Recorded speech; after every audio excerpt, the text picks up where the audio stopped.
This is Guardian Radio, your station for up-to-the-minute news and intelligent, interactive, and engaging conversations.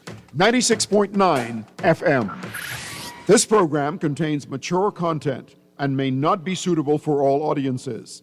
Listener discretion is advised. The views and opinions of the hosts and guests are their own and do not necessarily reflect the views of the management and staff of Guardian Radio. You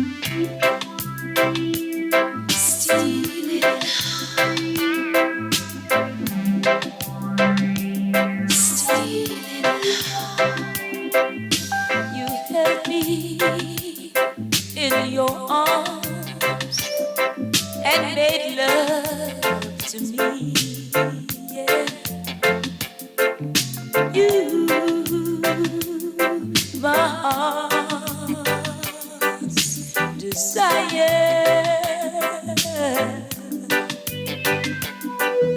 Your lips caress me. Your body possess me. And I'd keep you if I could. Ladies and gents, we are stealing love on the side. This seems to be the norm here in the Commonwealth of the Bahamas, and it's catching on. I don't know if it's our African heritage or if it's just something innately in us. But when we think about the mental anguish of adultery, what do we think of? Sometimes it's the deepest pain. It's the kind that leaves a bruise that nobody can see. It's the kind that happens in the heart, in the mind, and in the quiet moments when no one is looking. Adultery, betrayal. It doesn't just break us. It breaks something inside of you as a person. It creates a storm of emotions, confusion, anger, shock, sadness, all at the same time. And this evening, we are going to speak, or I'm going to speak from a place of normalcy, because so many times we see people that have celebrated 25 years, 35 years, 15 years, but nobody says, in this time of me completing this tenure of marriage and this ongoing cycle, my husband cheated on me, my wife cheated on me, my wife brought home a kid, my husband brought home a kid. Nobody says how hard it is. They show you the glowing pictures, everybody dressed in the pink dress and the man in the pink suit and the tie and the this and the that, and the 2.4 kids and the dog in the garage and the BMW parked outside, or the Swift or the Yaris or whatever it is that they're driving. But nobody tells the real story of the anguish of adultery.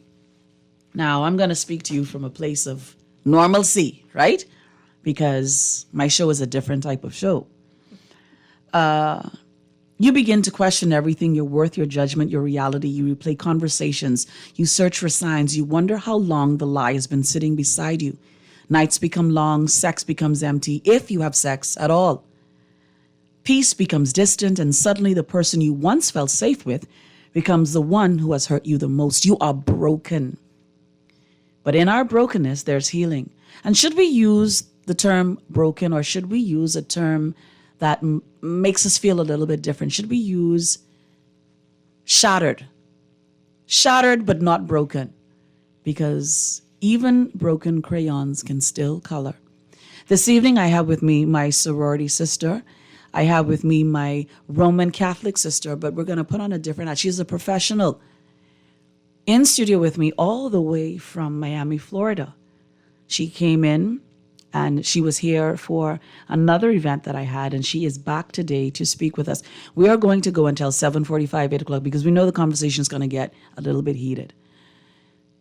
Vashawn Kulmer Bullard, Mrs., trained, certified. She is here to speak with us about the mental anguish of adultery, because often we see, adultery happens and we just have to deal with it.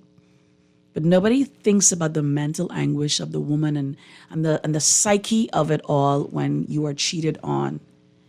Maybe nobody thinks about the psyche of the man when he's cheated on, because so very often we hear that men are the ones doing the cheating, but women are getting their lick back. Cardi B made it a thing.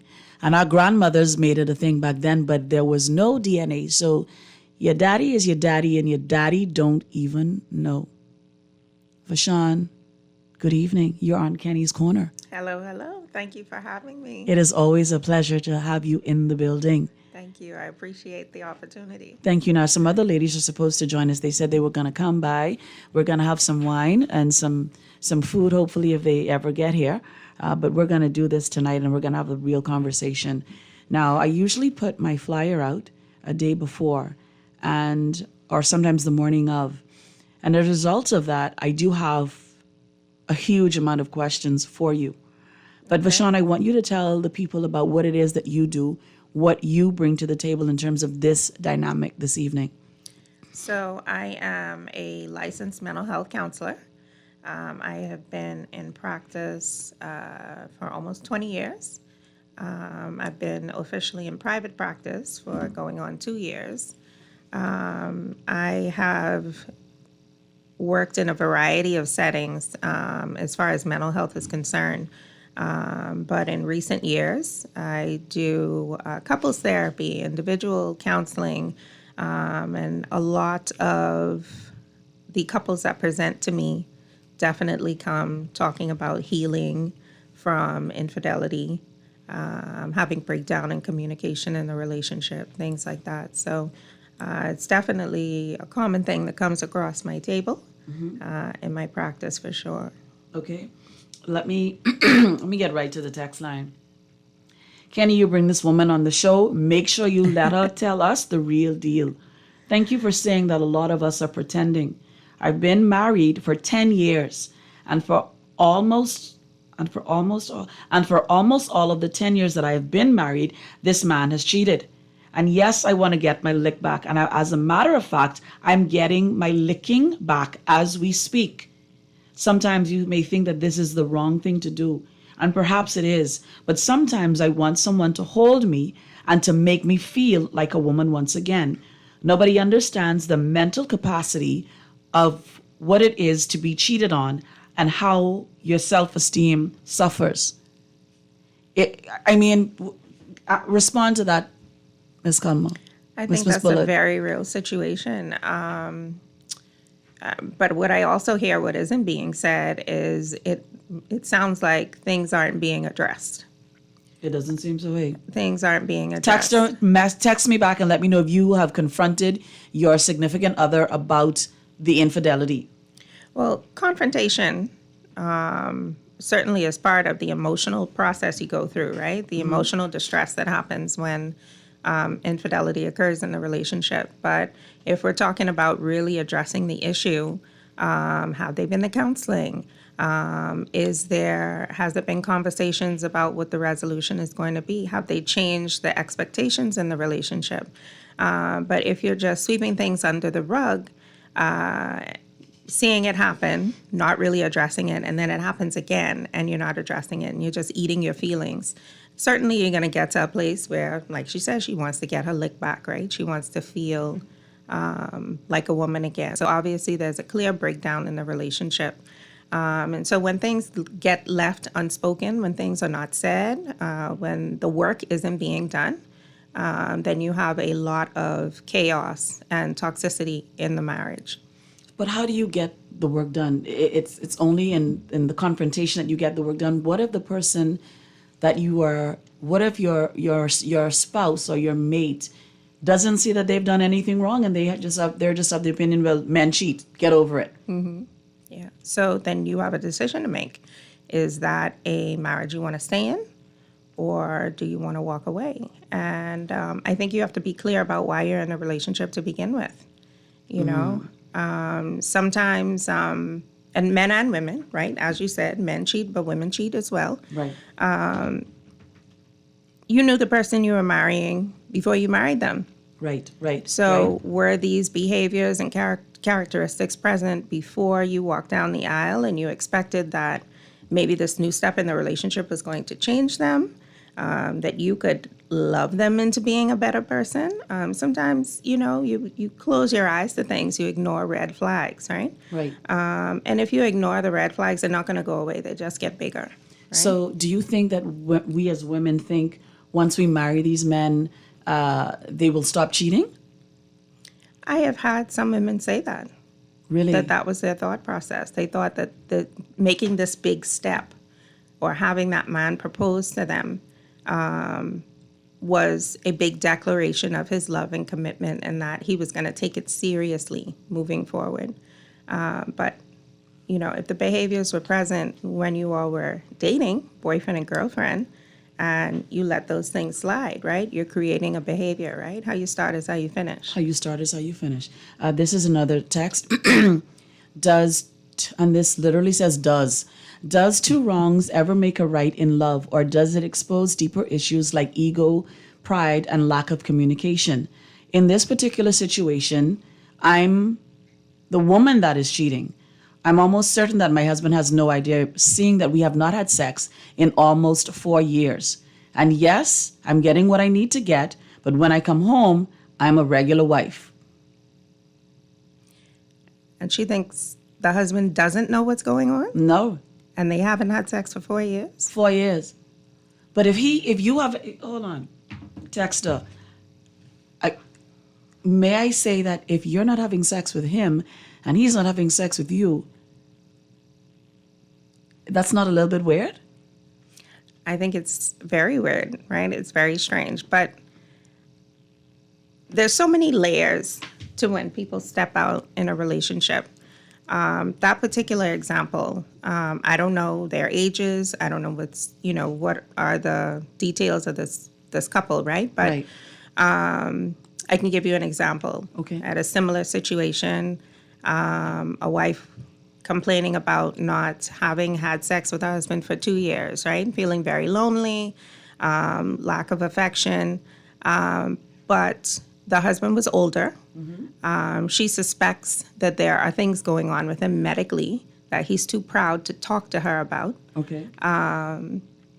But the lack of communication and willingness to work on the connection has driven her outside of the marriage. Okay. And so she is having an affair. She's conflicted about it. She doesn't want to have an affair, but she also says, I have needs and my husband isn't fulfilling the needs, and he's refusing to talk about it. Okay. Right? So if you're having this clear lack of intimacy for years, something is wrong. Something is wrong. And there needs to be a conversation, right? But perhaps for 4 years now, this has now become a new norm in their relationship. Doesn't mean it's a healthy norm, But it's the norm. Okay. So are they comfortable saying like that? Or Texter, something needs to change? You can message me back and let me know if this is the norm. This question reads, when trust is broken, is it even possible to rebuild, or is the relationship already over, just waiting to die? I think it's possible to rebuild if both persons are willing to do the work. Repairs cannot happen just on the back of one person. However, everyone also has their limits in their relationship, right? For some people, cheating is a deal breaker, and there's no going back from that. Go ahead. Do you think people mean to cheat? There's cheating. A lot of people say cheating is a decision. Do you? Because sometimes women say he only make one little mistake. You can't throw the baby out with the bad water. He's paid the bills. He only fumble a little bit. Do you think people make a mistake when they cheat? They could identify it as a mistake in hindsight, but it is a choice. It's It because is a you made a declarative movement to seek out this other person. What do you think? What do you think is worse? Physical cheating, emotional cheating, or mental cheating? Which one of those is worse? So tell me the line that you put in between mental and emotional cheating. What's the difference for you there? Because I kind of group those two together, but you tell me what's the difference for you. I don't know if there's a different thing. I think mentally and emotionally, I wonder what type of cheating it is. Like if it's a situation where you're just sharing your body But I think if you're sharing your body, you're sharing spirits and you're sharing other types of things, because you're not just going to have sex and then that's just it. There's some connection there somewhere. And I feel like that's a bit emotional. And if I come to you for my emotional stability, I think that is the worst type of cheating. Mental cheating, I think, is when you're playing mental games with my emotions. With the wife's emotions. With the wife's emotions. You know what it is that you want, but you are agreeing, you're gaslighting me into what it is that you're actually doing. Okay. So the original question was? What is worse? Mental, emotional, or physical cheating? Well, or if, like you said, if those two are the same thing, then that's fine. But what is the worst? My phone is blazing up. So I think all forms of cheating is bad, right? Some would say if it's just an emotional connection, it's not as bad because there was no physical exchange. But again, everybody's different, and everyone has their different expectations in their relationship, and also the different deal breakers. So whether it's physical or emotional, depending on who the person is, all of it is damaging. So when you think about how you speak to your women, if you have women that come to you that have had cheating spouses, is your conversation any different with a woman than it is with a man? In some ways, yes. Let's see. Let me give you some examples. So, dealing with a gentleman who came on his own because he has been having multiple affairs in his marriage, and wanted to figure out whether or not he could stay in the marriage and be faithful, or if he wanted to move on. Now, at that time, he was juggling 3 affair partners while married. And his reason for doing so is because he said ego, and because he gets bored sometimes. Because he gets bored. Because he gets bored, right? Now, breaking that down a little bit more, not that it is an excuse, but he was able to connect to some of the messages he received and some of the examples he saw growing up in terms of men and relationships in his families, which wasn't the best. So he's seen, dad, uncles, granddad, all stepping out, and then the wife just kind of stays and suffers in silence. So this is a normal thing for him? For him, yeah. And he doesn't see anything wrong with it? Yeah. So the reason he presented is because he noted that his wife is just miserable, giving him a hard time. And so he couldn't understand why she wasn't suffering with a smile, so to speak, like the rest of the women in his family. So that was part of his journey in therapy, being able to unlearn the messages, the unhealthy messages he received about what marriage and commitment was supposed to look like. So for him, it was kind of breaking away from ego, being able to develop empathy, right? Being able to put himself in his wife's shoes to kind of understand what that may feel like. And so that was a long journey. That was a long journey. Because he couldn't identify with why the woman was just not suffering in silence. And so do we realize then that the mental trauma stems from somewhere else? Sure. And usually that's the pulling back of the onion, right? Because a lot of times when you go to therapy and you present with something in the beginning, it doesn't always end that way, because you start breaking things down, right? You start pulling back the layers and you start identifying like why these behaviors are the way they are, what it's connected to for you, what are the roots, right? And I think that's what therapy really helps people do, especially for couples. So at the end of the day, the things that we see that we present or that are presented to us as normal are not necessarily normal. And it creates a conundrum when we get into real life situations. Yeah. All right. But it isn't necessarily healthy either, right? Because one thing I want to add is what he also had to realize was that his wife was not a housewife. She was a career woman. She was a career woman, and she had means, right? So she did not have to suffer in silence. Correct.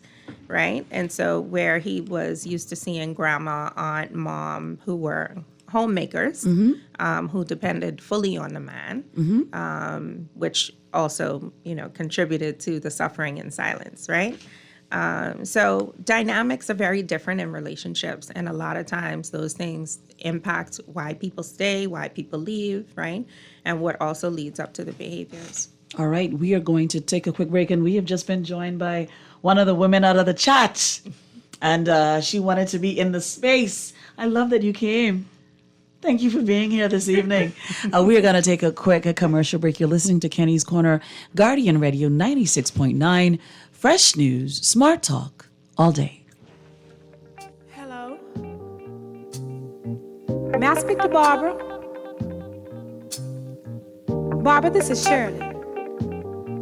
You might not know who I am, but the reason I'm calling you is because I was going through my old man's pockets this morning, and I just happened to find your name and number. So woman to woman, I don't think it's being any more than fair than to call you and let you know where I'm coming from. Now, Barbara, I don't know how you're going to take this, but whether you be cool or come out of a bag on me, you see, it really doesn't make any difference. But it's only fair that I let you know that the man you're in love with, he's mine. From the top of his head to the bottom of his feet, the bed he sleeps in, and every piece of food he eats. You see, I make it possible. The clothes on his back, I buy it.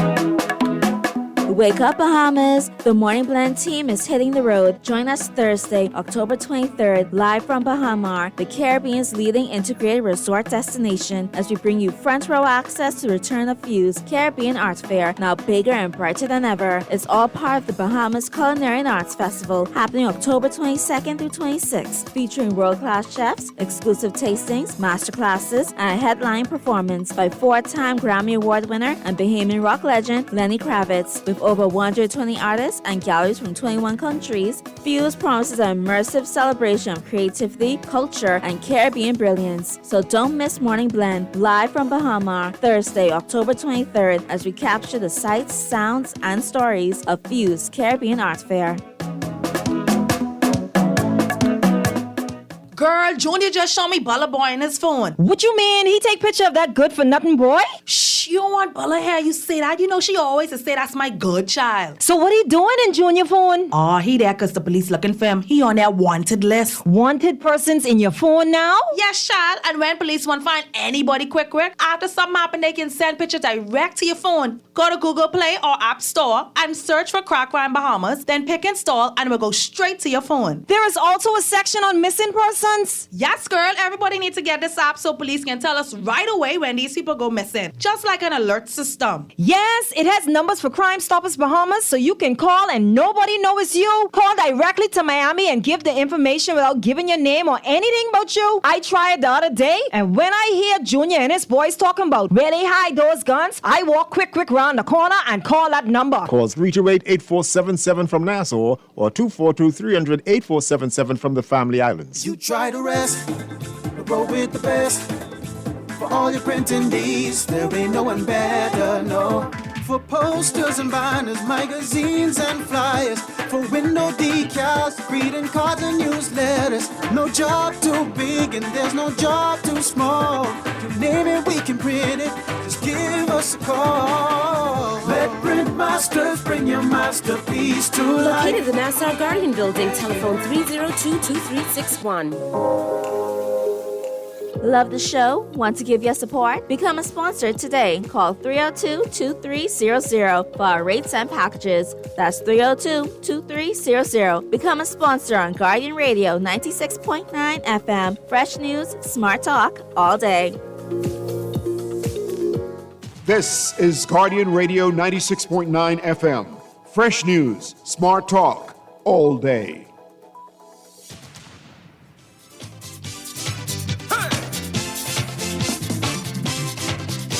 You're all over the town, you're chasing down every crack and crevice you own. You're all over the place, you're trying to roam. You're living a sweet thing at home. I don't care if you live in life for the key, if you live in Bay and town.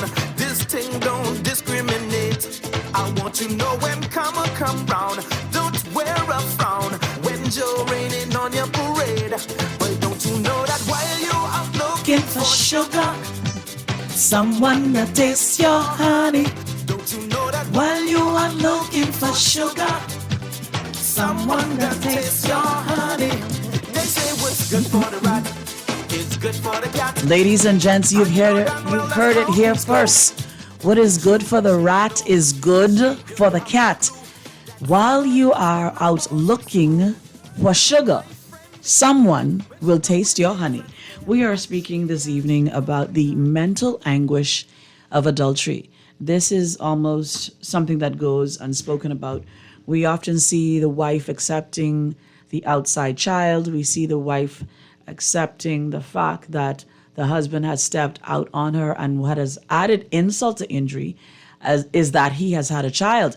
And this child is now, according to the law, supposed to get the same things that her inside children has got. And so does she feel a particular type of way? I want to dig deeper into the psychology of what happens when someone breaks your trust. There are a medley of questions here. Let us look at this question. These questions, my friends, I don't know if Urka will even allow me to say some of these things on radio. But I will take a gander. Let's read this one. The intense fear of losing my family, a healthy motivation to change, or just my selfish anxiety. I wanted my cake and I wanted to eat it too. We no longer think about what happens to each other when we cheat. We just want what we want when we want it. I wanted to have sex. I didn't care if my wife found out. I didn't care who knew. I would flaunt my sweetheart around in places that my wife would frequent. But at current times, I don't have that ability. You see, I was out with my sweetheart and we had a mishap. And so who do you think is taking care of me now? The very same wife that I inflicted the mental anguish on. We have a caller on the line. We got to come back to that question. Okay. Caller, good evening. You are on the radio. Good day to you and your guest, Kenny. Good evening. Kenny, Hi. first let me say to you that I'm not going to rush this here because I don't have the finance, okay? Understood. That it takes to rush. But what I want to say pertaining to your show, right? Mm-hmm. See, the thing is, there's a reason for everything, Right. right? Right. So, what's the reason for whatever happened did? What's the reason was? What is the reason that the person cheated? Yeah, and what do you expect to be the result if one are not a Christian, sincerely Christian, serving God in spirit and in truth? What more do you expect? Okay, so I can't really, okay, I feel this way. Nothing keeps a man unless he wants to be kept. I think that men cheat, and I think that nowadays women cheat. And I don't think that women just started cheating. And like I said before, there are a lot of us that have aunts and uncles, and they don't have the same mommy and daddy, and Grammy was being slick. It's just a matter of fact that the DNA wasn't around at that particular time to test out and say, right? And some of us know, like, that is not really your daddy. Like that is not your daddy. We know that. So when we think about what causes it, everybody has the ability to cheat. The question is pertaining to hidden agendas. But is there a hidden agenda? If you say to me, as my significant other, I like This is my love language. I like affection. I like chocolates on Thursdays. This is what it takes to make me happy. And these are hypothetical. These are the two things that I particularly care for. These are what I want. And I'm giving those things to you. That's what you said. I cannot read your mind. But as a man, and if you're cheating on your significant other, what is your cause for cheating? Are you saying that you don't have enough sex? There's 7 days to a week. How often would you like to have sex? What would you like during sex? Would you like it to be more oral? Would you like it to be more, what would you like to have? You have to verbalize that. And some men are just greedy. And some women are. Well, I mean, it is what it is. That's it. Mm-hmm. Women getting their freak on too. And like Cardi B, you have to get our leg back. It's vice versa. Yeah. You know it's vice versa. I do. Okay, thank you. Okay. I appreciate you so much. Thank you so much for calling. I'm sorry that you're not rushing this year, but I hope we all get it together. The telephone lines are 323-623-2325, 325-4259, and the text line powered by BTC is 422-4796. In studio with me is, of course, Ms. Bullard. She is a licensed therapist. She's talking with us today about the mental anguish of adultery. Krista, we have another caller, and we also have in studio one of the ladies from the chat. She never comes outside. This is wonderful. Aisha, thank you for being here. Aisha, share your wine with Miss Bullet, please. Give Miss Bullet some wine. All right? Oh, boy, the wine is, the things are flowing in the place today. I love this for us. Good evening, caller. You are on. Hey, There's some cups right out there. Hi. Hi, yeah. But I just catch up on Turn your radio down, darling. Yeah, I just picking back on y'all, which I was talking about. I just get you drive. I was driving, but this what you think with this generation now and dating now and being wrong. I mean, and in relationship and marriage right now, this generation, because to me as a man, 47 years old, I've been married twice. Right. And the thing with it, when you expect that when you get a divorce, the woman was supposed to maybe move on after 9 years, she move on, get married back again. But she end up, after she gets a divorce, she gets put the metal to the pedal. She just start, you know what I mean? Just start hitting this way, hitting that way. Must be time. It's not now 8 years now, getting hard. Must be 12 different men. But I think this generation, especially the woman generation, at my age 70, and I give a lot of women a chance. Man, the nice guys don't finish. They finish last.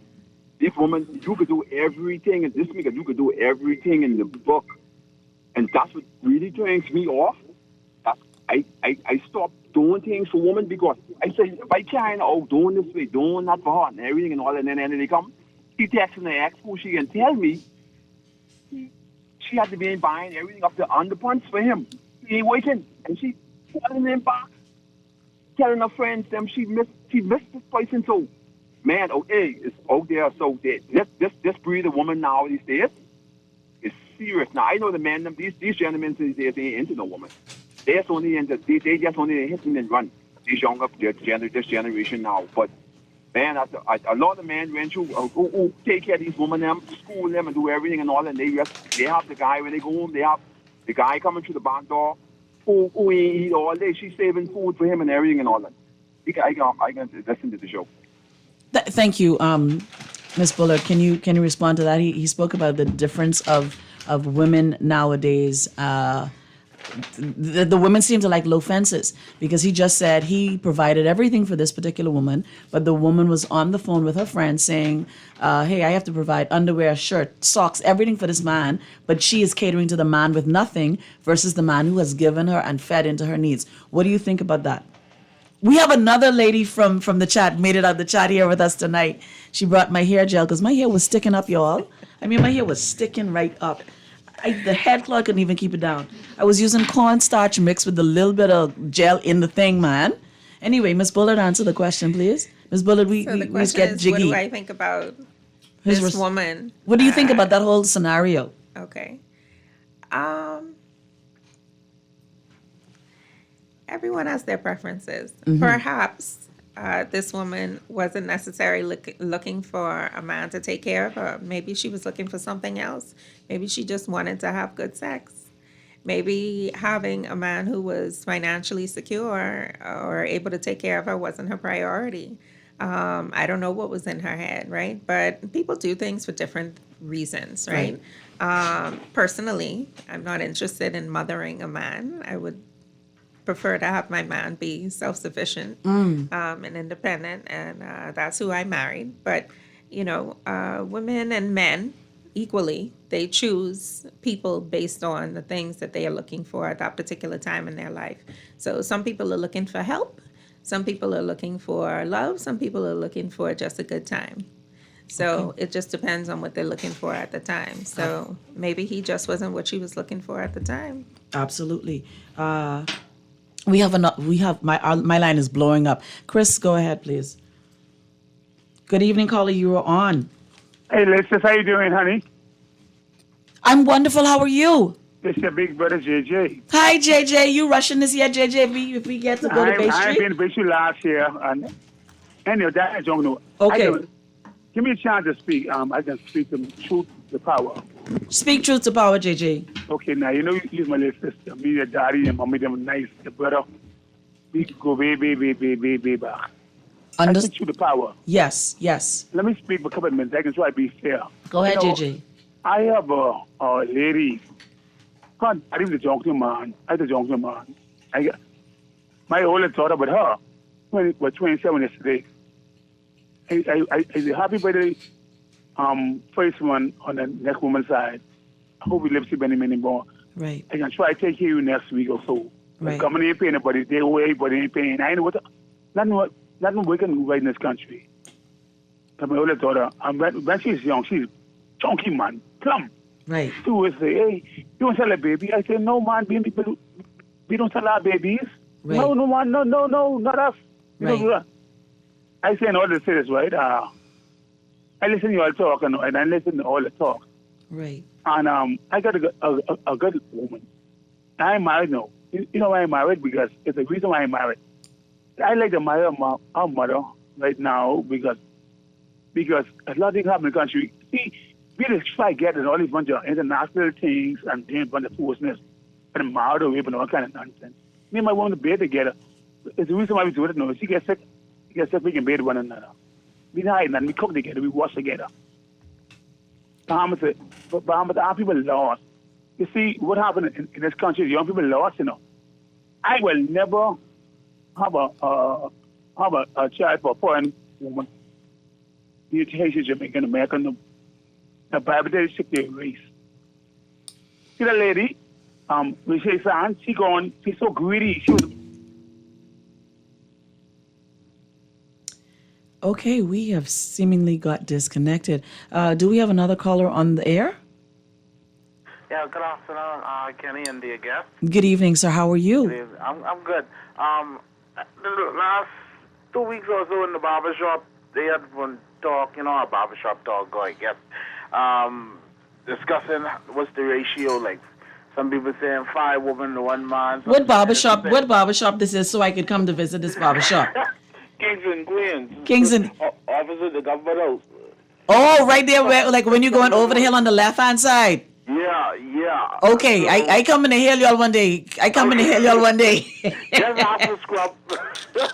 Let me write this down. Scrub, okay, all right. Yeah. Okay. Listen, they said 3 to 1, 2 to 1, whatever. But my mind went on you. I say, boy, the one woman I think I got, who might know how much woman to 1 man in the Bahamas. It might be Kenny, so I go on and ask you, if you don't know the exact numbers, come on, guess, something to put in my head. And do you think the ratio is what causing some of this cheating and running around? My answer is a 4-answered approach, right? I think that for the first part of the question, there's at least 6 women to 1 man. Let's just be honest. There's a man that brings her lunch. There's a man that is her on-the-job husband. There's a man that she calls when something is broken down. There's a man she calls just to have conversation with. There's a man she calls to break her back out. And then there's a man she calls for finances. And then there is a real man. So that's really 7 to 1 ratio. Hold on. Go ahead. You saying how much man one woman got out, but I'm saying I trying to figure out if there's 10 men 10 living men. in Baintown. 10 men living in Baintown.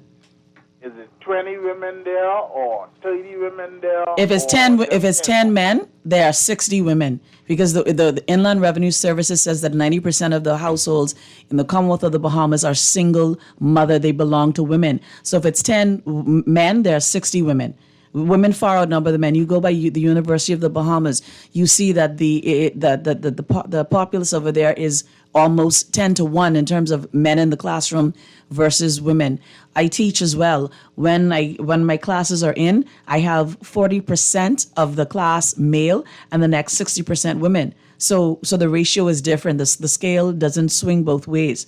When you think about, what was the next part of your question? Well, if that could be the reason for some of this cheating, but if that much women run to men, I mean, why some of these men settling for the woman who can, like you say, who don't want to be kept? I just don't understand it. But that has to come from both people wanting this, though. Like, you have to want to be kept. I have to want to be kept.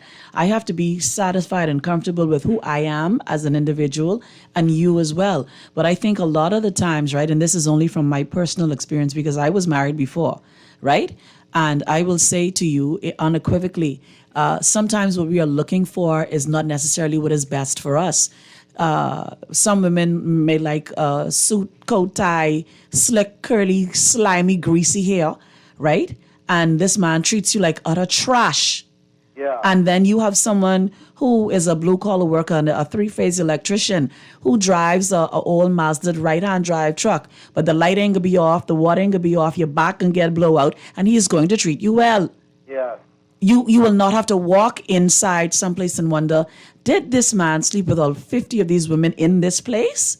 You won't have that worry. And sometimes we have to look outside of the box. Is there really a box for someone that loves us? And sometimes as women, we have to change our outlook, because the man that I have a man. Like, he ain't no low fence. I have a man. You understand me?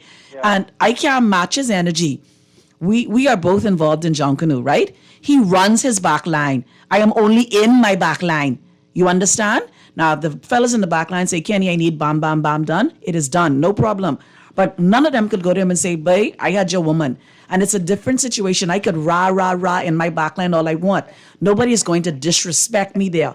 But when my man rah, rah, rah-ing, I have to understand, like, you better let this man rah, rah, rah, because you can't match that energy. And you have to know how to be a woman. When I work with mostly men in logistics and floor planning and preparation and everything. So when I come through that door, I have to turn that off, because he ain't on that run. You have to know, and some men bring out the soft side of you. He allows me to be a woman. It's a difference. But some of these women are so used to only seeing women in a space that they have no other opportunity. And they don't know how to let a man lead. Let the man lead. And if the boat sink, then let it sink. Yeah, but as a woman, if you really know what to do, you could lead from behind. Listen, the man is the head, but the woman is the neck to turn the head. Come on, Holy Ghost. Thank you for taking my call. I come into the barbershop. I come into the barbershop. Okay, Gary. Have a good one. We have another caller, Chris? We have another caller? Caller, go ahead, please. Yeah, good night. How you doing? I'm good, sir. How are you? Man, I called for the bunch of wrong information you just gave barbershop. Don't do it, alpha male. Man, the last 22 census day, we have 398,000 people in this country. How much? Hold on. 398,000. 206 is female, 191 is male. Where you get that 6-1 from? It is 6-1. It is 6-1. Come by school. I know you have access right now. Go on the NISI, please. Let me go on the NISI. What the rest of your point? Look for the last population, please, man. What is the rest of your point? What the rest of your point is? Man, that's my only point, because I have my daughter's got to turn it down when they get too little funky, but I tell her, man, She telling me, but Daddy, what they saying? I say, no, why what they saying? Don't listen to that, because that is totally wrong. So hold on, let me ask you something. Do you think that the ratio of men and the ratio of women, if it's 398,000 of us, how many you say the NISI say? I'm going with the census. That's how the census will bring it. The House report yesterday. I didn't count the people. I'm going with the census say. And it has it as 191,000 male to 206 and change, 191 and change. And and how many in jail? They still male, eh? But how you could count someone who in jail? Man, we don't have 10,000 men in jail. The most recent report for the Bahamas from 2022 reported a total population of 398,165, with a slight number of females, 206,000, males 191. The population growth has slowed. This is incorrect. Slowed where? Oh, the census is incorrect. This is wrong. How could the rate have slowed? How could the rate have slowed? The people who sit down and ask you information, talk to you, speak, blah blah blah, about your kids and all that. Well, I don't know where you live, right? But if you come down Carmichael Road, or if you walk in any place in the east, you count how many people are pregnant and 4 kids on the ground and 1 in the belly, and you tell me the population slow down. No. It has slowing down. Don't agree. When they say slow down, remember now, slow down means from the last census, you know. Slow down don't mean they do census over census, a decade over decade. That doesn't make any sense. Yeah, but if you had a 12% increase in the decade from 2010 to 2020, and from 2020 to 2030, you only have a 9%. That's what they're speaking of. I still don't think it's right. I understand. You don't feel it's right. No, I don't feel so. We still got to trust the data. I guess. I don't believe it. Yeah, but it ain't no 6 women to no 1 man now. How much it is? Huh? How much it is? But, when you go by the lodge, how much of them is being there? I forget where the women lodge go, but they got their own thing going too. You ever see them from them in the marching in the white dress? I see them I see the Eastern Stars, but you ever see the Baptist march when you can't get past them to go to work? Yes, sir, I have seen it, but you have not answered my question.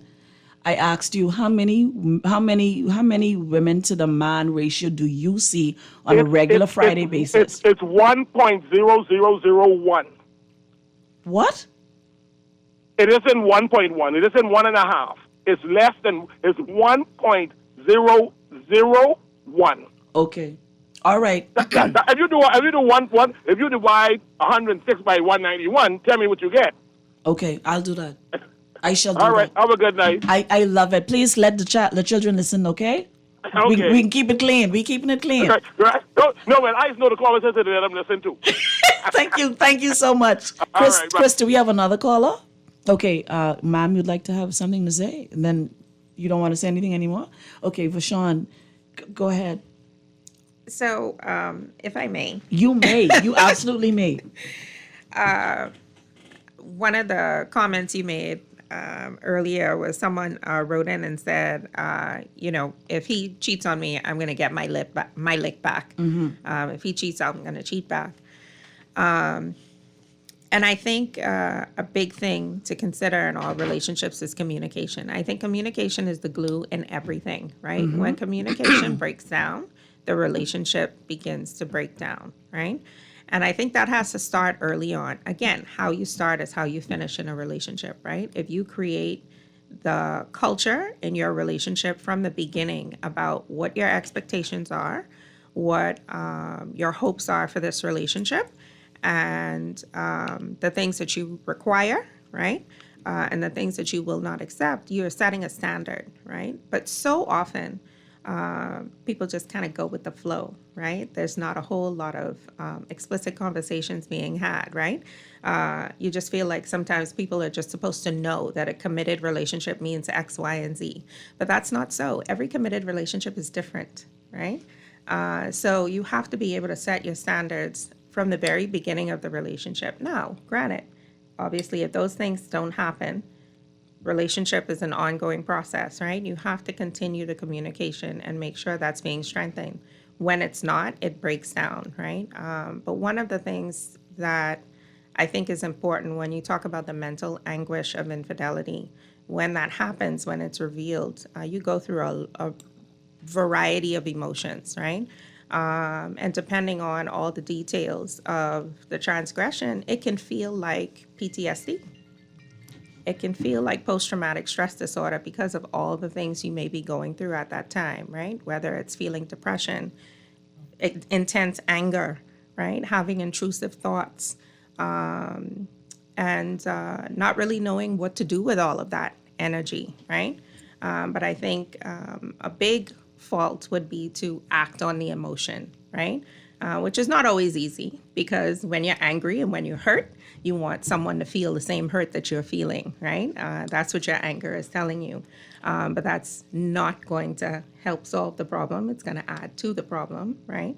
But in those times, communication, getting into therapy, all those things are really helpful in trying to navigate through the pain and trying to identify for yourself, really, what it is you want to do. Do you want to stay? Is it worth working it out?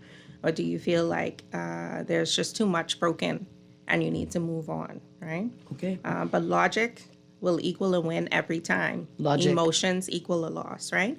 Emotions are important because we learn a lot about ourselves through them, but they can't drive, right? I always tell my clients, your emotions are valid, but they need to stay in the passenger seat, and they can't touch your radio either, right? You have to do it. Your logic has to be able to take over and Okay. has to lead the way.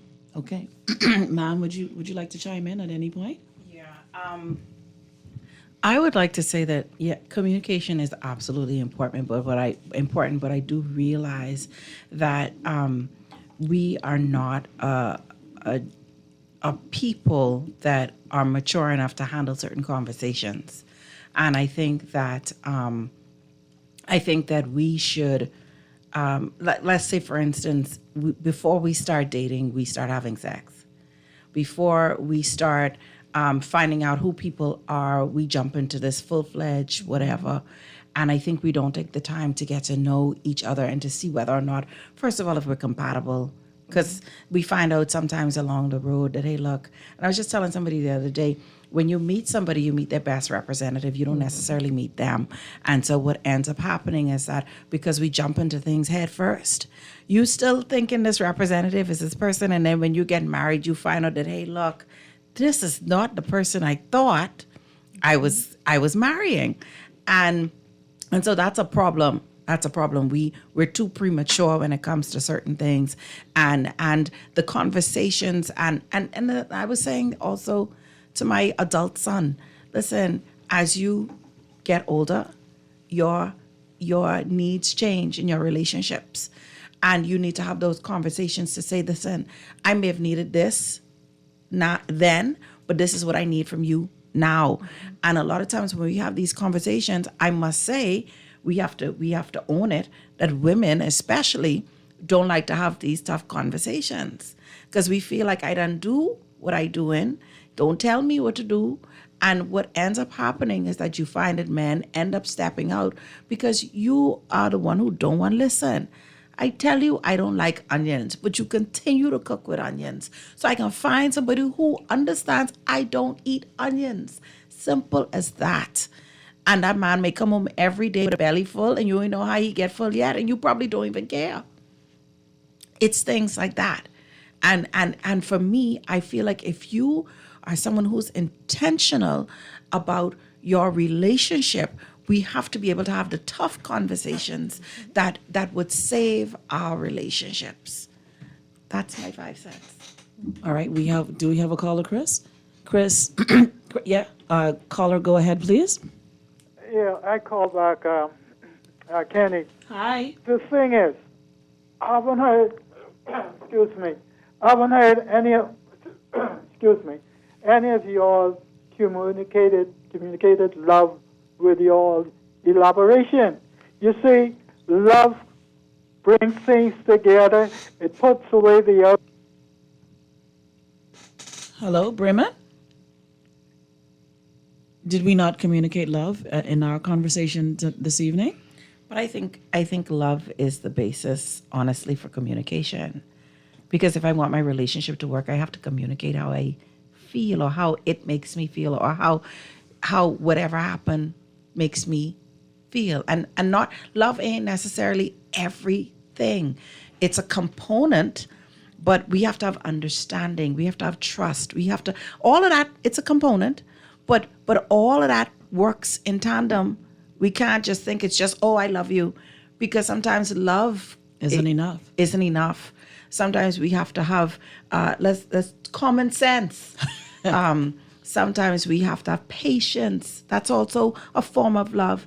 But love, it's such a broad thing that we can't just talk about love. We talked about communication. That's love. We talked about, wanting a relationship to work. Sometimes you do that out of love. Therapy, you go to therapy out of love for the person and the relationship. We don't have to say the word love all the time. I don't think that love is enough anymore. What do you think, Vashon? Love is great, but the truth is love isn't always enough to save a relationship. It's true. Because you can love someone and not be able to feel like you can trust them again. Aisha, you said very loudly in my left ear.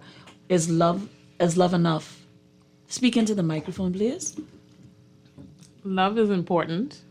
It is. But no, it's not enough. Simply because I could love you, but I might can't stand you.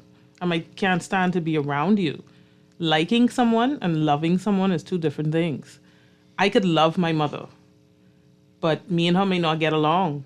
So I may have to distance myself because I don't like how she is.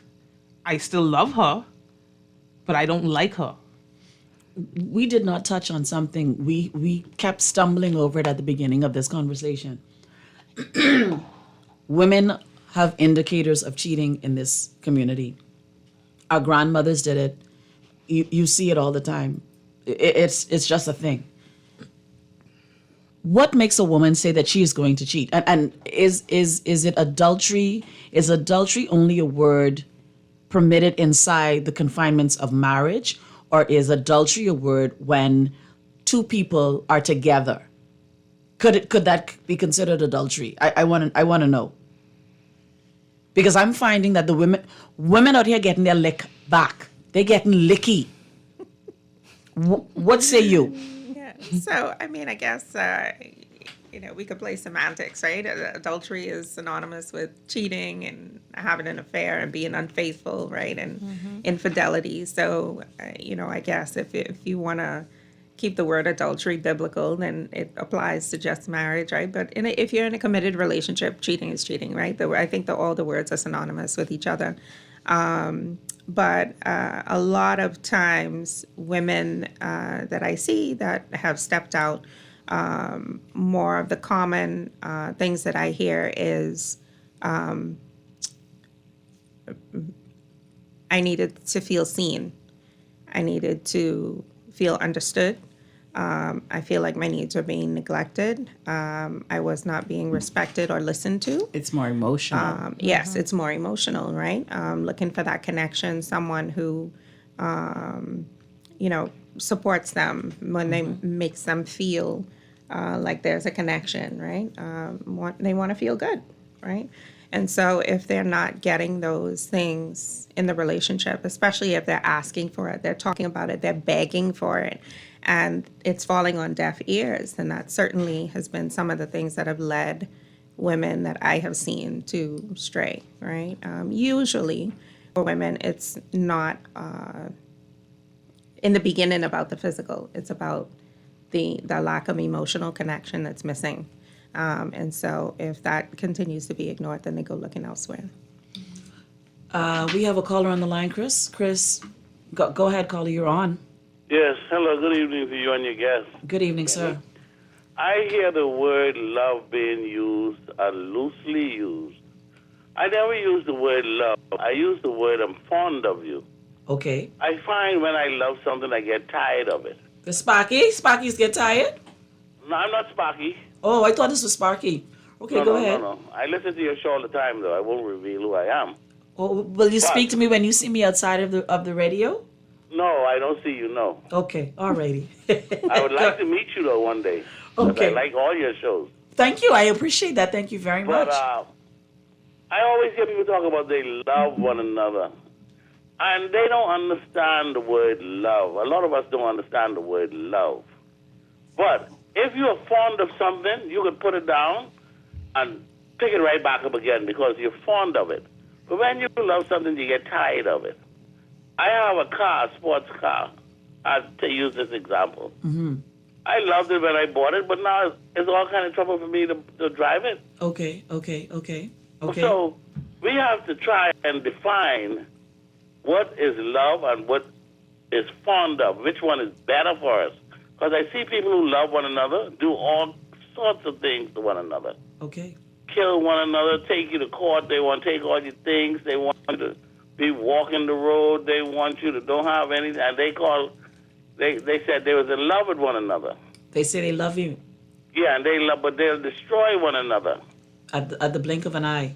But you need to be fond of somebody so you could, if I always tell my girlfriend, go somewhere for about a week or two. Let me miss you. I'll be much kinder to you. Let me miss you a little bit. Pardon? Yeah, let me miss you. Yeah, let me miss you. Because I don't know about other people. I get tired being around the same person all the time. I agree with that. And sometimes you need your space. And I've never been married. I've never even been engaged. But just going through my relationships, I get tired. So I can't understand people married for so long and say they still love one another. I understand. And that's just how life is sometimes. And I appreciate that. Yeah, Thank you. I'm listening to your show. Thank you so very much. I appreciate you. Thank you. Let me read this text, please. I cheated because I got tired of feeling alone in a relationship. I was supposed to feel let me start. I cheated because I got tired of feeling alone in a relationship I was supposed to feel safe in. I asked for effort. I asked for attention. I asked to be seen. I was ignored. I didn't go looking for someone else, but when someone finally made me feel heard and valued, I slipped. I won't pretend it was right, but it didn't come from nowhere. I was empty long before I was unfaithful. And before you ask the question, I am not a man. I am a woman, and I cheated first. Communication. She let it be very clear. She cheated first. Yeah. A lot of women do that. Sometimes you may have to. Yeah. Especially when you feel like your needs are not being met. And I think with what men, and this, we going into another topic, but a lot of men fail to understand that for women, we're not physical. It starts in our head first. It's how you make us feel. It's how we're all about that. And one thing I could say about women, we communicate. We say, whether you call it nagging, whether you call it whatever, in a lot of cases, most cases, you can't say that woman has never told you. No, you can't say that. You can't say that. Now, I have a question for you, Vajon. Yeah. As it relates to the psyche of a woman and cheating, from a clinical perspective, what makes a woman say, I can cheat on you, like I tired of you? We only see it play out in social media. The most prevalent person, of course, has been Cardi B in recent times, right?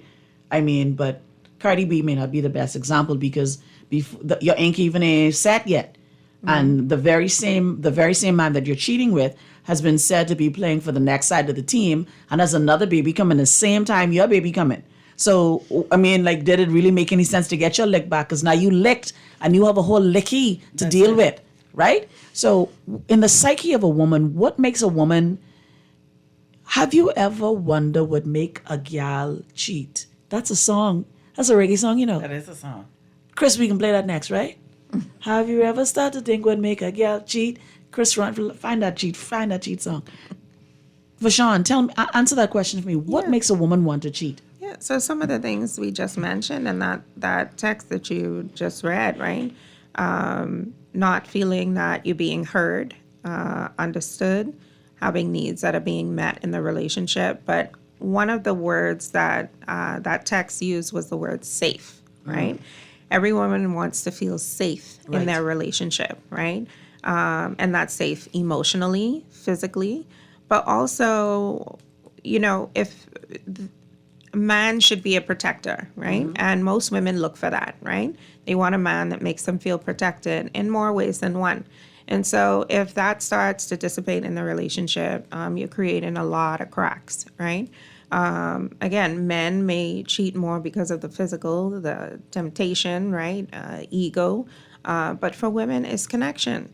If the emotions are being ignored, if they're not being validated, if communication is lacking, if they don't feel understood, all those things, that leads to women stepping out of the relationship. Okay, let me read these next texts. Excuse me. Kenny, please, let's cut this straight to the chase. No prettiness up. Straight to no emotion. Why did I cheat? Because I was unhappy, unheard, and tired of trying alone.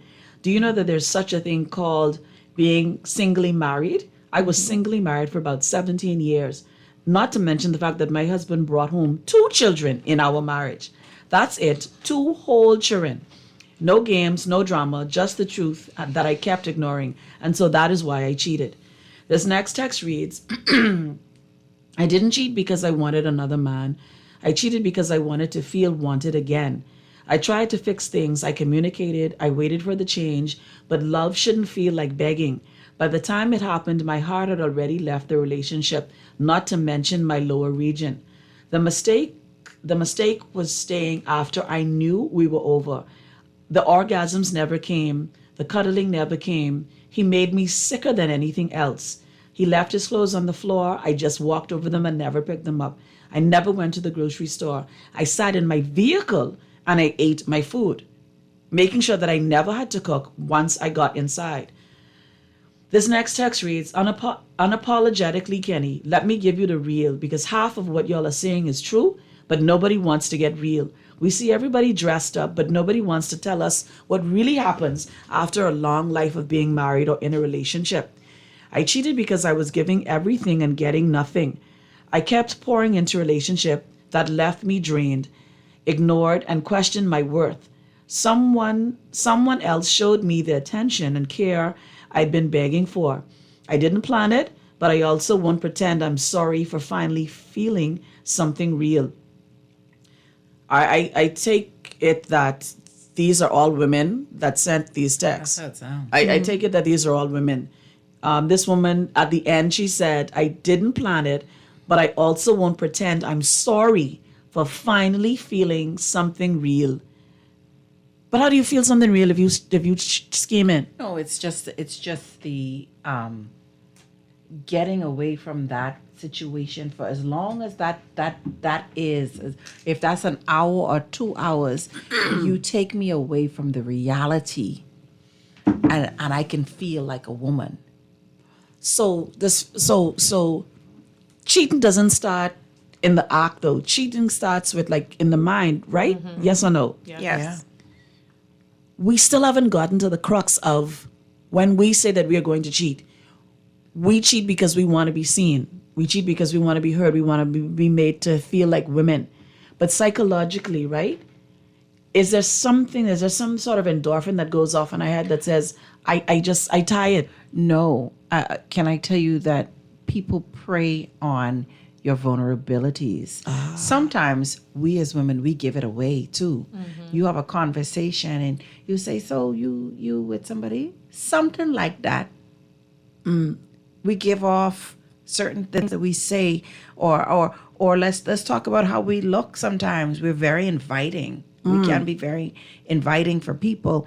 We're in places at 1, 2 o'clock in the morning and I knock at people. Right. I'm just saying, Right. like sometimes we as women, we give off that, hey, look, we're hurting. We just need somebody. We need to feel somebody for the night. We just need to feel like a woman, you know? But yeah, a lot of people walking around here doing that. You are a whole woman. You have 8. I wasn't whole? But she has 8.2 kids. Aisha have the most children in this entire room. Aisha, you as a woman, is there ever a time where, and if you can't answer, then you can't answer. But is there ever a time that you say, something like, I have just had it? Like, have you ever got to the point where you said, like, I doing this just for me, whether it's getting your lick back or not? Yeah, when I felt like I've talked enough. Only so much talking you can do. And if I feel like every single time I have to keep communicating over and over and over, and you're not getting it, in my mind, you're never going to get it. So I need to do what I need to do for me.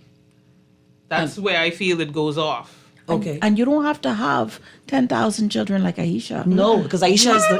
You could have, you could have one. Right. You could have none. And feel that still way. feel that way.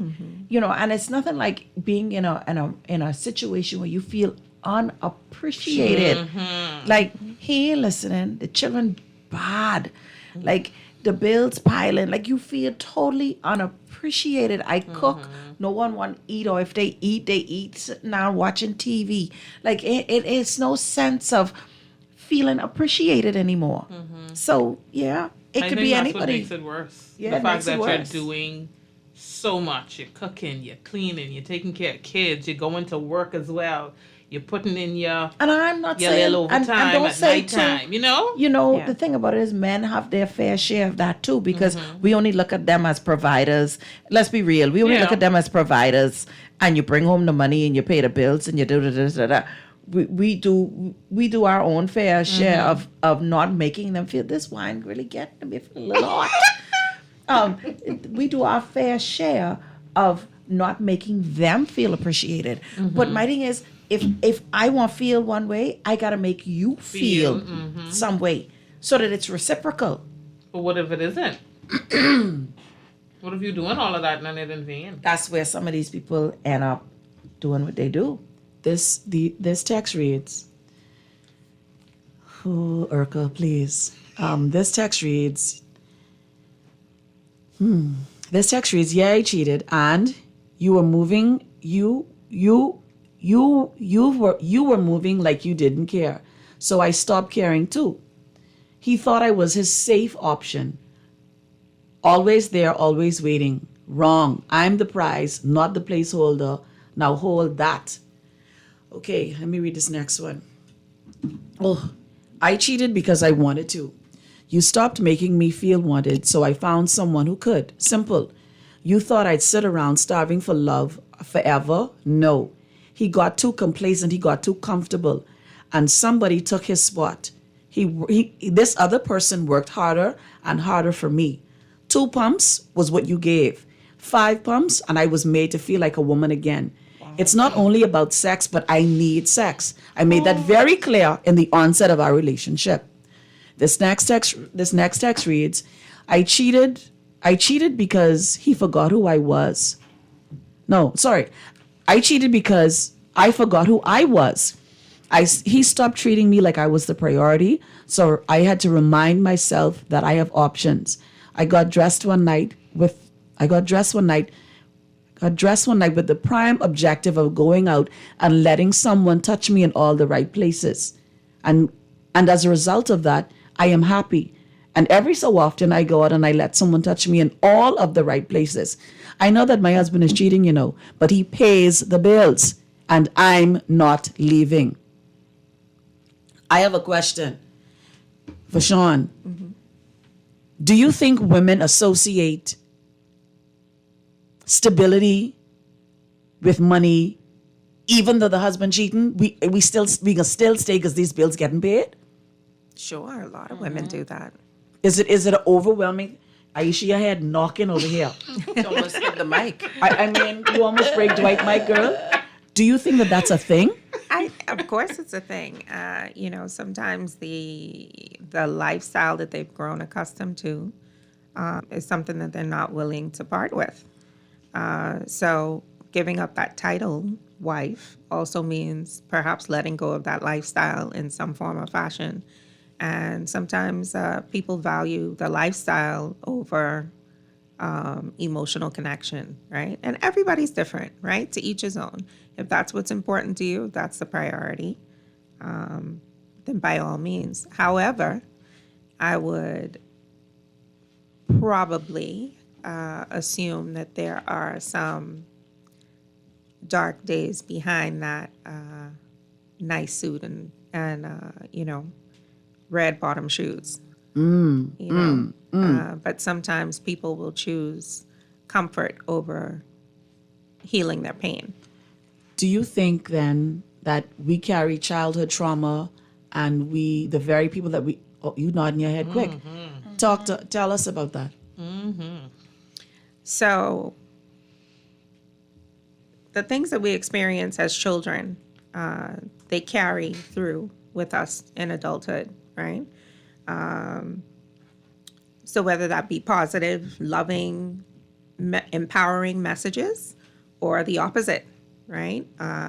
Negative role models, examples, displays of affection or lack thereof, right? If you see mommy and daddy physically fighting, cursing at each other, seeing mom and dad dealing with, the sweetheart this, or, mommy has a boyfriend now too, or, whatever those things are that you're seeing as a child, those impressions, they carry through into your adult life, right? And so the voices of the adults in our childhood, they become our inner voice as adults. And a lot of times when I deal with clients that have childhood trauma, I have to consistently reinforce that obviously the things that were exposed to you as a child isn't your fault, but as an adult, it is your sole responsibility to heal those things, because if you don't, then your life will continue to be in a disarray. You'll continue to make poor choices. You'll continue to connect with people who are unhealthy for you. And toxicity and chaos will follow you wherever you go if you don't make the decision to work on your own healing.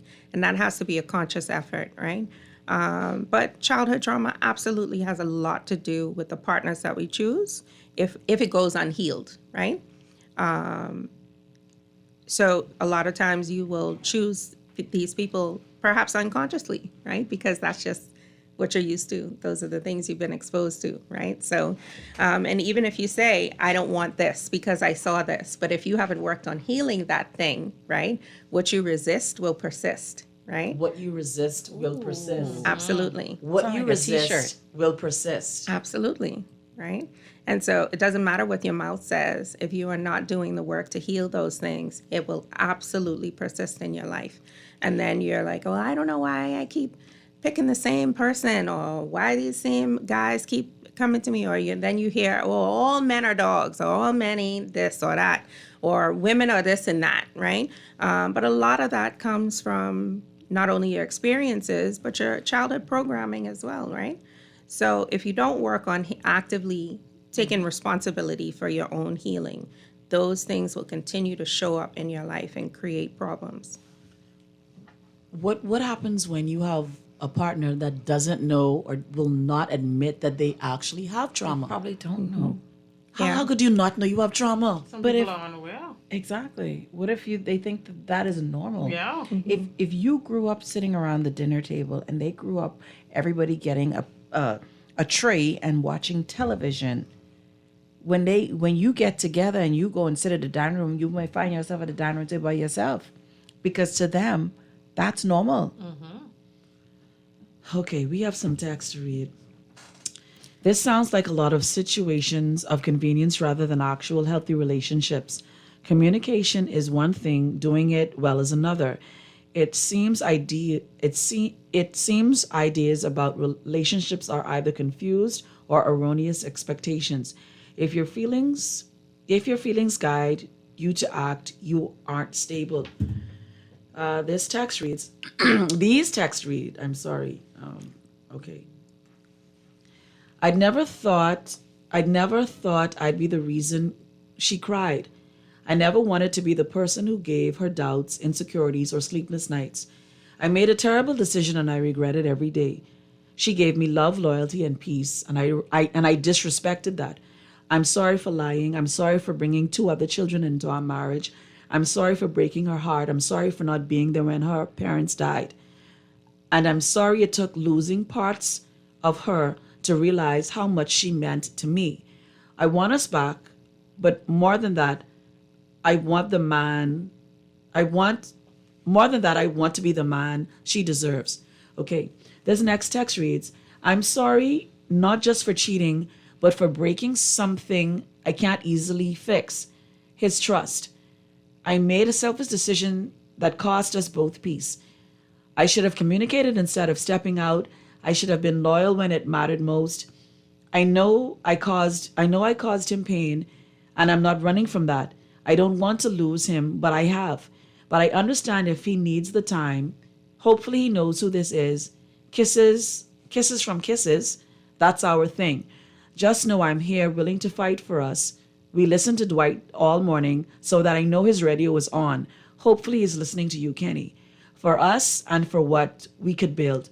I hope the person listening too. This text reads, I won't lie, I messed up. I betrayed his trust and I hurt someone who never deserved it. I cheated and I hate that I became that person. You didn't do anything wrong. It wasn't about you not being enough. It was about me being weak.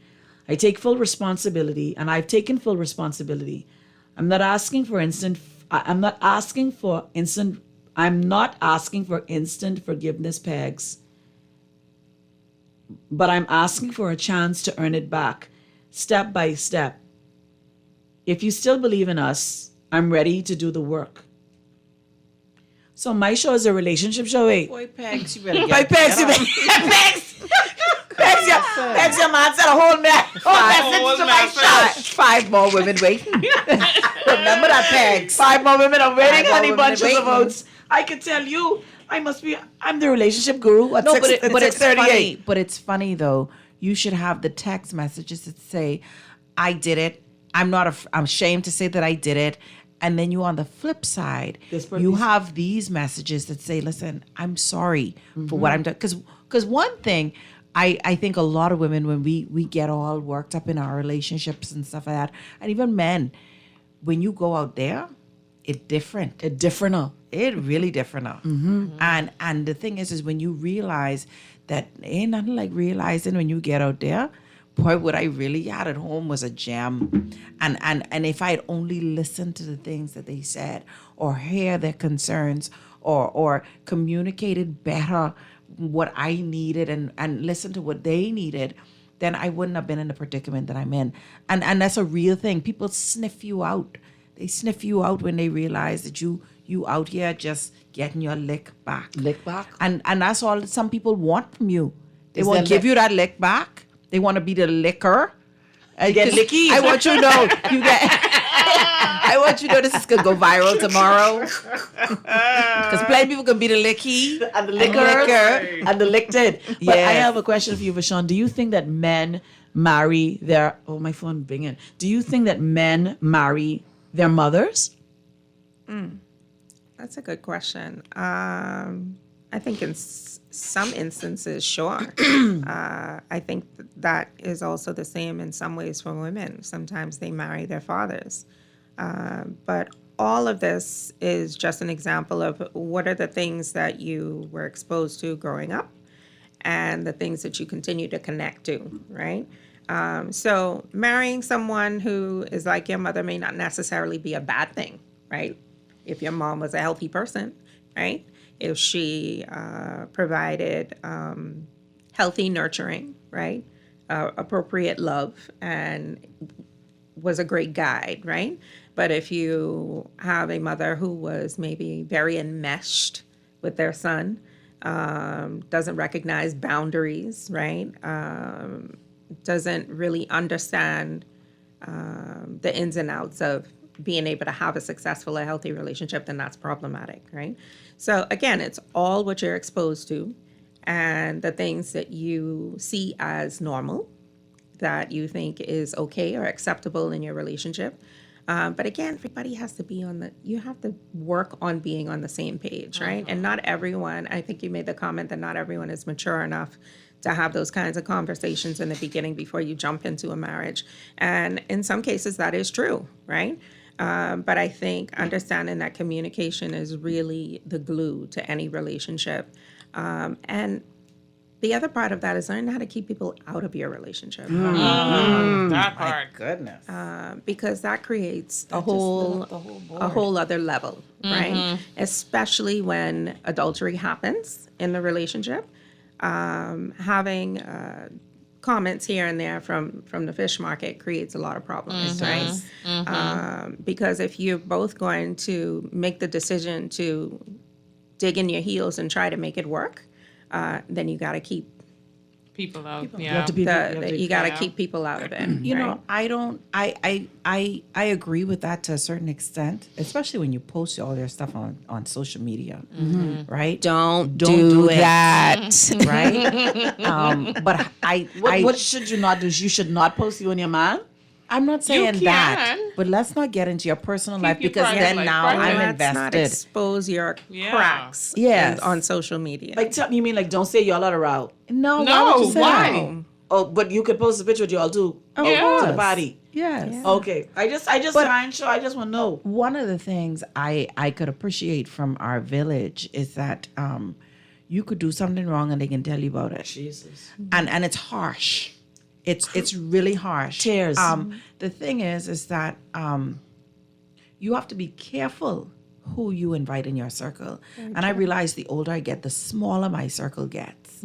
Going through divorce, my circle got extremely small, and I okay with that. And for me, I feel I'm concerned about those people who actually go in two things. They continue to have these friends and they literally all study the same handbook and they do the exact same thing. Garbage That's a juice. concern because my thing is we should never have the same book. We should never be going from the same playbook and doing the exact same thing. And nobody is smart enough to say this don't make no sense. Like go back to your wife. Like, dude, don't look at us. We're pathetic. They don't see it. No, they don't see it. And then it was something else that I wanted to touch on, but and I completely forgot. But you know, I think that people really need to be mindful of, and don't get me wrong, right? Sometimes parents don't even need to know your business Because they don't forgive. They That don't part. forgive, and you have to remember when you're done over the situation, they may not be over your situation. So as much as I'm somebody who's for having close relationships with your parents, some things I feel like parents just should not be privy to. Sure. And, you know, having a village is important. But again, sometimes, like you said, some things parents don't need to know. Even your very closest friend, there are things that they shouldn't know about your relationship either. So there has to be some level of sacredness for your relationship that you keep between the two of you.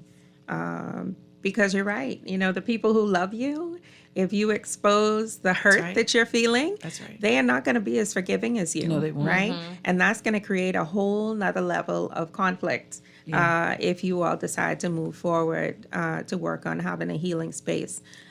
So you have to be mindful of that. You have to be mindful of that. I remember now what I wanted to say Go ahead. about healing. When you've dealt with infidelity, and may not even have been infidelity, just getting out of a relationship. Healing is so important because I've listened to women say, oh, this man ain't that, this man ain't that. And sometimes because of our unhealed space, we always attract the same person. It's almost like Stockholm syndrome. It is. Like you attract that same energy, that same negative energy because you on the inside haven't healed properly. And I feel like that's the way for men and women. We're so quick. We don't want to be alone. We're so quick to jump into things that we don't take that time to literally just get cleansed of whatever it was that was so toxic in the first place. Yeah. We are going to we made it to 7:50. Dwight said we can go till 9.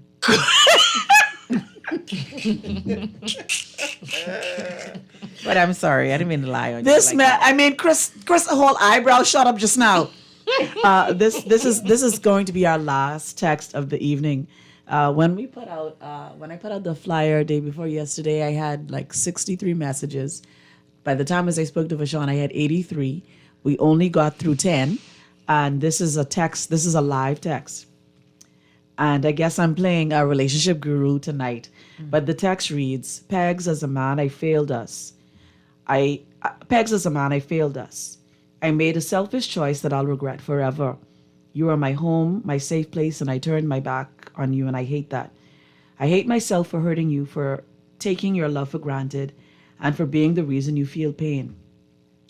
I'm sorry doesn't even begin to cover it, but I promise you I'm ready to fight to make this right, to earn back your trust and to never repeat this mistake. I failed as a man. I failed as a man. I saw my father. I failed as a man. I saw my father. I failed as a man. I saw my father, and I am now him. Well, this is self-realization, right? This gentleman says, Pegs, as a man, I have failed us. I made a selfish choice that I'll regret forever. And at the end of his message, it says, I failed as a man. I saw my father, and I am now him. Yeah. What does that mean? What does that mean? That means Peg needs to He's get it made the together. connection Okay. between exposure, the things he was exposed to, learned behavior, and recognizing that has shown up in his life. And so perhaps that's a step forward in healing. But I have a question though. This is a national radio show. I mean, you could hear you could hear this show anywhere. We're on Spotify. We have the replay. For you to be a man and say, Pegs, That's bold. Peggy, if your name Pegs, or I don't know what your name is, Maybe but that's a nickname. maybe that's a nickname. If for you to say send me a message and I could see the number, I could see your number. What does that say to you as an individual? Like, do you think that he really is sorry? He's trying to win this woman back, or he's listening to the show and he wants some tools to make himself better? I mean, this is a psychological thing, though. Yeah. So he's obviously a man that recognizes his error, and he's also making that connection to perhaps what contributed to that error, right? Now, whether or not Pegs wants to take him back, that's up to Pegs, right? Because everyone has their limits, right? do. Everyone has their deal breakers in a relationship. For Pegs, it may be cheating, right? Cheating may be a line she's not willing to cross, to come back from, So, or she might be willing to give it a try. But what I wanted to hopefully drive home in terms of couples who are willing to do the work and want to dig in their heels in couples therapy. He's saying he's sorry. Sounds like he would like to be willing to do the work.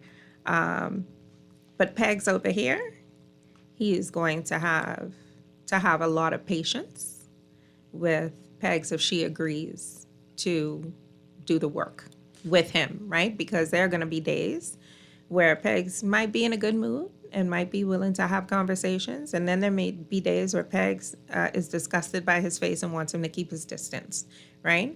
Healing, he cannot control the path of Pegs healing, right? He has to be patient because the perpetrator does not get to dictate how the victim should heal, right? So if you've cheated on me, right, and I keep throwing it in your face, should I stop? Yeah, should I stop doing that? But I'm still hurt that you did it. Because at some point you have to get to a point that, okay, if I agree to move forward with you with healing, I can't keep bringing up the past. But you did that though. You hurt me. Granted, I may have hurt you, but at some point, I'm not doing this relationship any good if I keep regurgitating the incident. Oh, well, tell me again who she was and where what happened and what y'all did. You can't keep doing that because at the end of the day, like, okay, this man already been on national radio. I done do you wrong. I'm sorry. But what are we doing to him? We're now punishing him for the things that he's just admitted to doing. I do feel though that he has a big part to play in her healing. He does. So if he's actually doing the work, yes, fully doing the work, it may not come up as much. That is it true will too. eventually leave her. So if she continuously keep bringing it up, obviously the work he's doing is not enough. True. And she's still hurt. And she's still hurting. Yeah, but then again too, I have heard women say, I can make him pay. Well, that's not productive. That's right? not at all. That's not productive. She just- But there are going to be moments where anger is going to be present, right? Yeah. And going back to my statement earlier about the betrayal almost creating almost like a PTSD effect, right, for the person who has been wronged, right? And what that means is there are a lot of intense feelings, right? A lot of times, you know, these things can manifest physically for a person, right? Sometimes that pain can feel like it is physical, right? Because of the betrayal, you can feel anger, right? There can be bouts of depression. There also, you may even have nightmares. You might even have bad dreams about the things that have happened, right? Or even what they've told you, right? Revealed to you how the things happened. But going to couples therapy and having hard conversations, you have to understand that healing process is a part of having those difficult conversations. It doesn't mean that you should be trying to attack or make a person, quote unquote, pay, right? But it is give and take in that process, right? Understanding that there are going to be some good days and there are going to be some bad days. And on the bad days, perhaps beforehand, there should be some guidelines set, like, hey, this is not a good day for me. I need you to keep your distance today, right? You know, I've had a couple that, for example, I don't know if all of you have iPhones, you know, the notes thing on your phone. I've had a couple where on her bad day, she communicated with her husband through notes, right? Because she didn't want to talk in person. And she would just write to him how she felt that day and asked him to make another plan for a particular time of the day when they would have been together.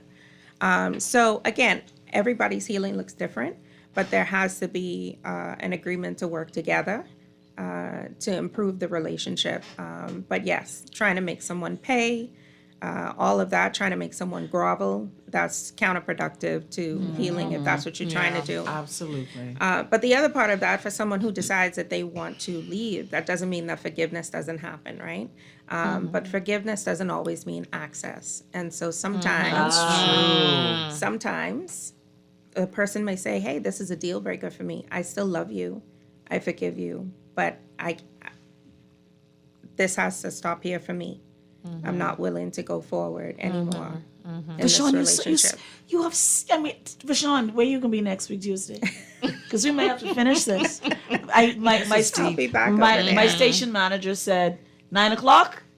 Yeah. Dwight is into the 9 o'clock. But He is Dwight is into the 9 o'clock. But See? I saw Chris' Prophetic. girlfriend looking for him someday. She probably Chris, you have a listening. date tonight? She probably listening. You have anything to do, Chris? She learned Chris, to we sing coming too. up the radio in 5 minutes, Chris. What'd you say? You need a little bottle of wine, Chris? You need a little bottle of wine? Okay, honey, because you know I got you. Listen, Chris is my next son. I'm gonna adopt Chris. I have to watch Chris. Any girl that come to date Chris, we have to vet him. All right, we have to see what's happening. So, Vashon, this is our final question. When it comes up to cheating, for the psyche of a woman, do you think it makes us feel less than? Do you think it makes us question our worth? I mean, these are all questions. These are all questions that are in you. I would have shared these questions with you. Questions your worth when you've been cheated on? Yes. Sure, absolutely. I think any woman that has been cheated on, there's a moment of maybe self-doubt or maybe running questions through your mind like, well, did I do something? Did I not do something? You know, your mind will run away with you, right? Through that process. You know, you'll have a lot of intrusive thoughts. And that's, unfortunately, a part of what betrayal feels like, right? Having those intrusive thoughts, feeling the anger, feeling the depression, cycling through all these emotions. Definitely, it's a hit on your self-esteem, right? If you're a prideful person, it's a hit to your ego, right? So all of those things can definitely occur, right? But I think at the end of the day, having those hard conversations gets you to understand where the breakdown really happened. And not that, you know, it takes two people in a relationship to make it work, right? And so a person's lack of doing something ultimately did not force a person to make a particular choice, right? I think everybody has the power to choose for themselves.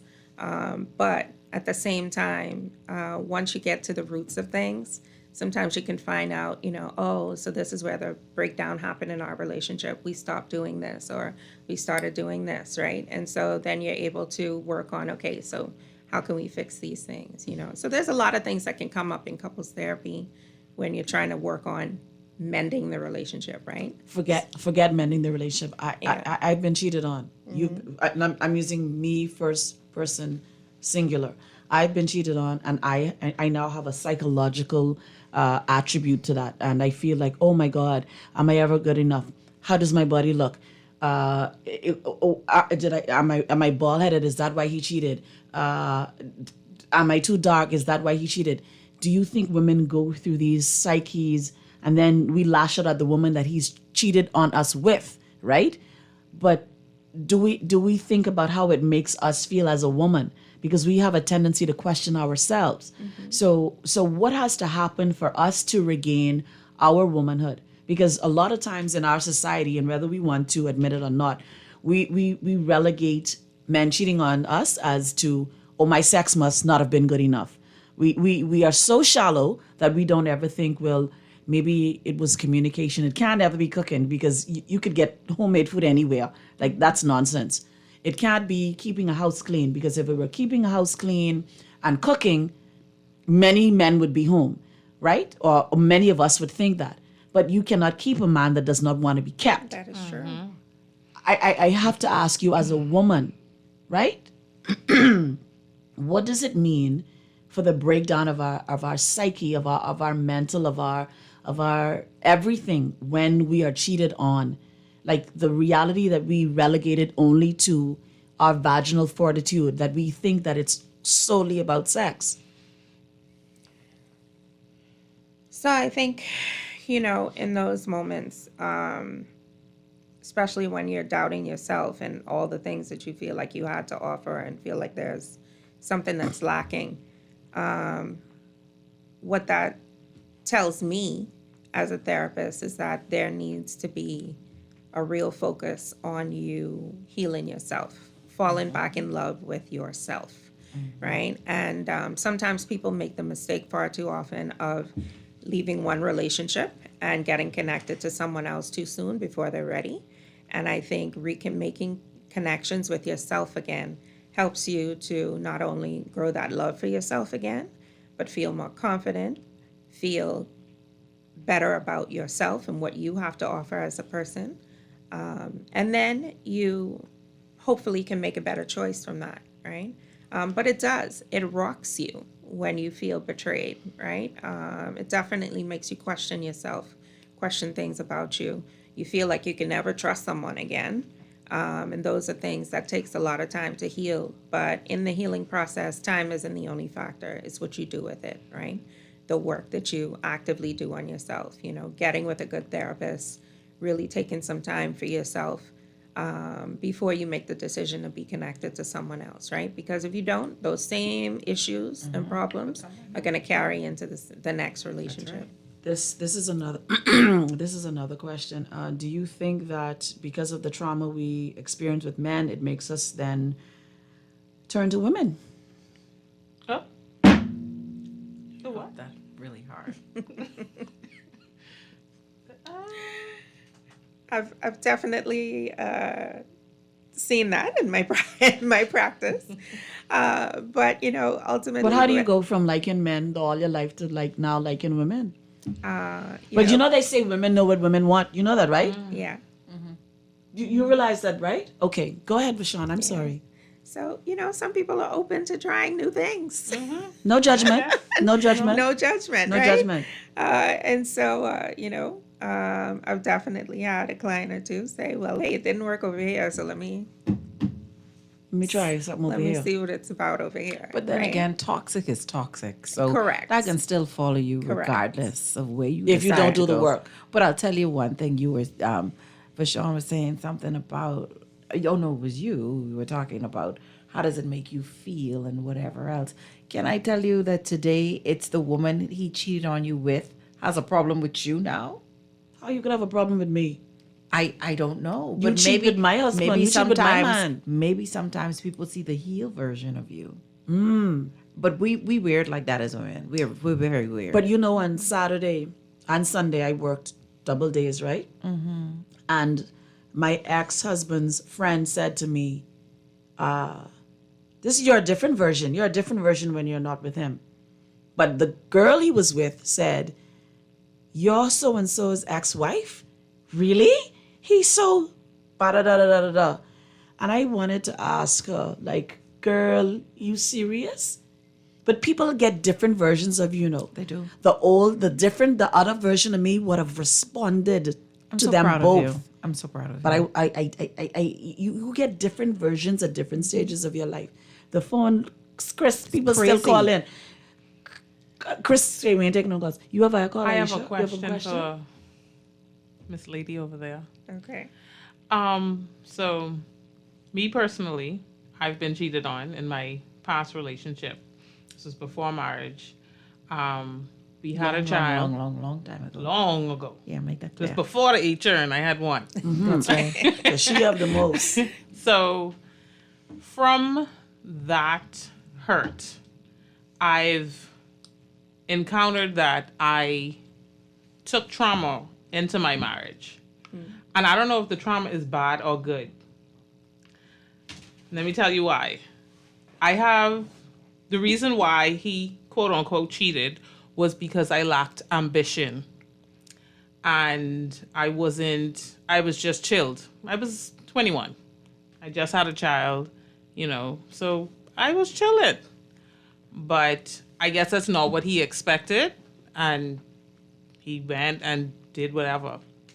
Fast forward to now. I have this thing where anything I do and I've completed it, it's not enough. It's like it doesn't satisfy me. Any accomplishment I make, it's like, okay, I've done this. Oh my God, I'm excited within that split second. And then in the back of my mind, I'm like, oh my God, I need to do more. This wasn't good enough. So it's like I self-sabotage myself. I realized because of that one thing he told me a long time ago. Yeah. So how do you, therapy, yes. I've done a few sessions. I don't know how long it takes. Because like I said, this was long ago. But I would like to get to a point that I could fully enjoy the things that I do, the things that I accomplish, the goals that I complete. How do I get to that point?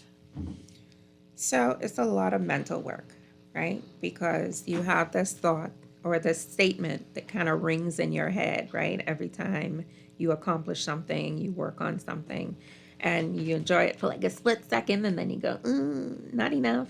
I got to go do more, right? But you have to give yourself permission to relish in what you have accomplished.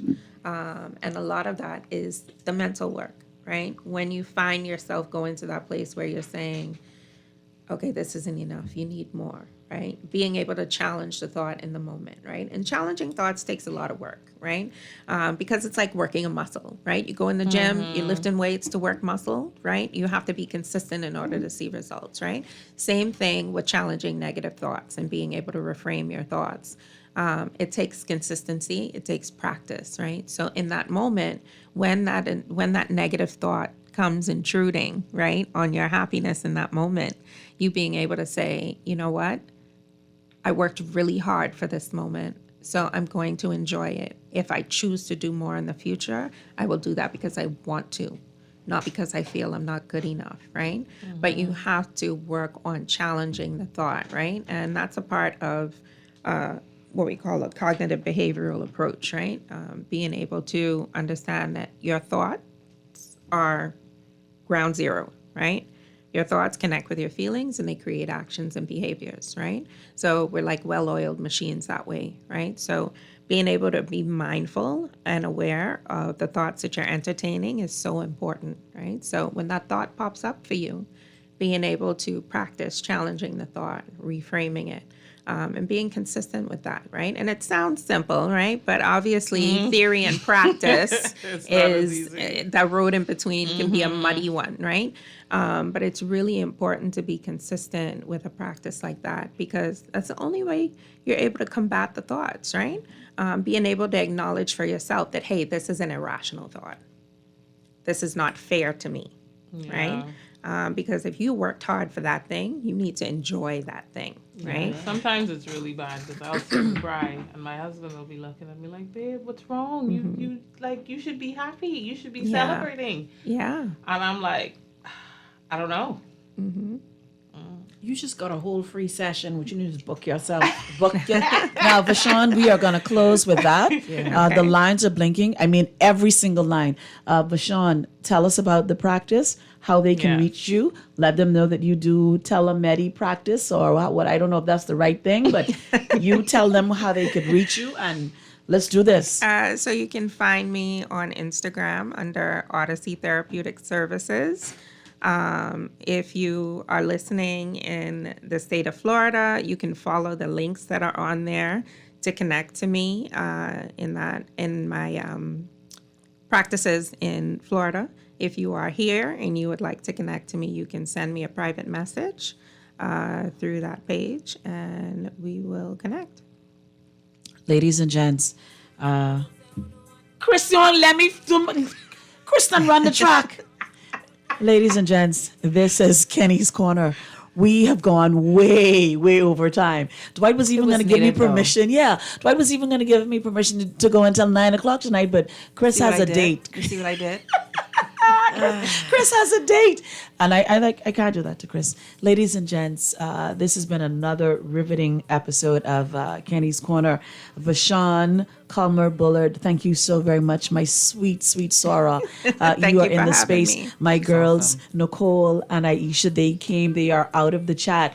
They came to be on show. And I appreciate, thank you to my village. Thank you to my listeners. Thank you that this board is lit up tonight.